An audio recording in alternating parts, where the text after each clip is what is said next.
दोस्तों, एक इंसान होने का जो सबसे बड़ा फायदा हमें है वह है मानवता के कल्याण के लिए कर्म करते जाना। इंसान का सच्चे अर्थों में इंसान होना ही मानवता है। हाय दोस्तों, मैं गोविंद नेगी ऐसी ही एक सच्ची घटना को कहानी के रूप में आपके सामने प्रस्तुत करने जा रहा हूँ। हाय दोस्तों, 1887 में यूनाइटेड किंगडम के स्कॉटलैंड में एक गरीब किसान रहता था। वह एक दिन अपने खेतों में काम कर रहा था, तभी अचानक उसे पीछे से किसी के जोर जोर से चिल्लाने की आवाज़ें सुनाई पड़ी। किसान ने अपना साजो सामान तुरंत ही वहीं पर फेंका और आवाज़ की तरफ दौड़ लगाई। और जैसे ही वह किसान वहां पहुंचा तो उसने क्या देखा कि एक बच्चा जो दलदल में फंस चुका था और जोर जोर से चिल्ला रहा था, बचाओ बचाओ बचाओ। वह बच्चा खुद को उस दलदल से बाहर निकालने का निरंतर प्रयास कर रहा था, बल्कि वह जितनी ज़्यादा बार कोशिश करता वह उतना ही और भी ज़्यादा दलदल में धंसते जा रहा था। तब किसान ने बड़ी ही सूझबूझ व बहादुरी के साथ एक टहनी के सहारे उस बच्चे को उस दलदल से बाहर निकाला और उसे उसके बाद स्नान आदि करवाया। और तब बच्चे ने किसान को धन्यवाद दिया और बच्चा सुरक्षित घर को चला गया। उसके अगले दिन वह किसान क्या देखता है कि उसके झोपड़े के बाहर से एक बहुत सुंदर व शानदार कार आकर खड़ी हुई, जिसमें से एक सूट बूट पहने व्यक्ति बाहर उतरे और उतरकर किसान के पास गए और किसान को अपना परिचय दिया। परिचय में उन्होंने अपना नाम रुडॉल्फ चर्चिल बताया, जो उस समय के बहुत अमीर व्यक्ति थे। किसान यह सब देखकर और सुनकर थोड़ा सा असहज हुआ। तब रुडॉल्फ चर्चिल, जो अमीर व्यक्ति थे, वो किसान से बोले, क्या आप ही ने कल मेरे बच्चे को दलदल में डूबने से बचाया?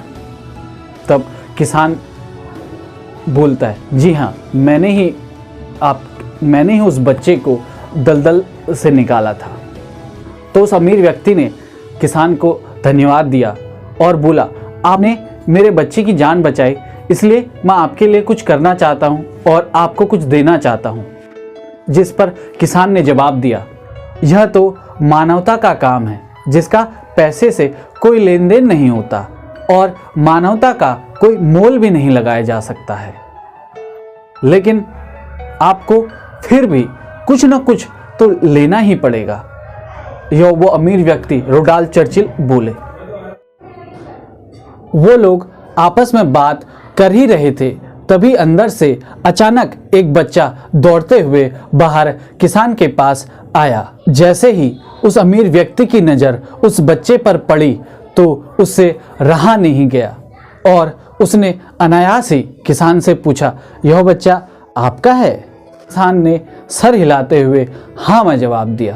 तब उस अमीर व्यक्ति ने किसान से आग्रह किया कि आपका बच्चा भी अब से उसी स्कूल में पढ़ेगा जहां मेरा बच्चा पढ़ता है।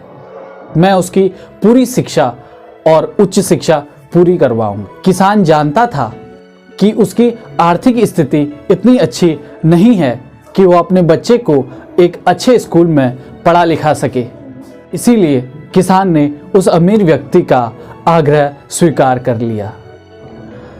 जिसके बाद उस अमीर व्यक्ति रुडॉल्फ चर्चिल ने किसान के बच्चे को पढ़वाया और उसकी उच्च शिक्षा सेंट मेरी मेडिकल कॉलेज ऑफ लंदन से पूरी करवाई, जो उस समय लंदन का सबसे अच्छा कॉलेज माना जाता था। इसे वर्तमान में हम इंपीरियल कॉलेज ऑफ लंदन के नाम से जानते हैं।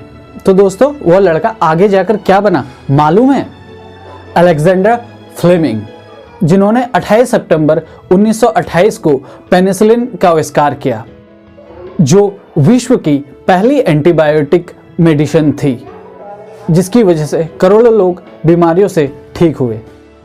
लेकिन दोस्तों, कहानी में मोड़ अब आता है। लड़का जिसे किसान ने बचाया था, उसे निमोनिया हो जाता है और उसकी मौत होने ही वाली होती है। उसे पेनिसिलिन दवाई से ठीक कर लिया गया।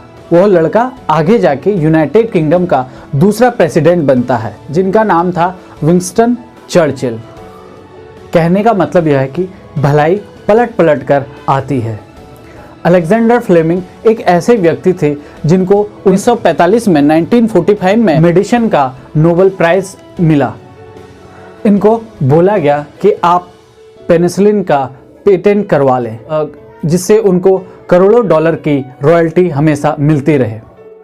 लेकिन अलेक्जेंडर फ्लेमिंग ने इससे इनकार कर दिया, जिसके कारण ही दूसरे विश्व युद्ध में 30 लाख से ज़्यादा सिपाही पेनिसिलिन के होने से बच सके। और आज भी व्यापक रूप में पेनिसिलिन का इस्तेमाल किया जाता है। इसलिए दोस्तों, एक दूसरे की मदद करते रहिए। क्या पता आपकी एक छोटी सी मदद से किसी की पूरी जिंदगी बदल जाए। और जब कभी भी हम किसी की मदद करते हैं तो उसका सबसे पहला फायदा हमें स्वयं को मिलता है। वह मदद करने से हमें आंतरिक खुशी व संतुष्टि मिलती है। यही नहीं दोस्तों, हमारे जीवन के कर्मफल के खाते में एक और अच्छा कर्म जमा हो जाता है, जिसका फल हमें सही समय आने पर निश्चित रूप से मिलता है। इसलिए दोस्तों, भलाई करते रहिए, जिससे भलाई पलट पलट कर आती रहे। तो दोस्तों, यदि इस वीडियो से आपको कुछ भी सीखने को मिला तो इस वीडियो को लाइक, शेयर और चैनल को सब्सक्राइब करना ना भूलें। जय हिंद, जय भारत।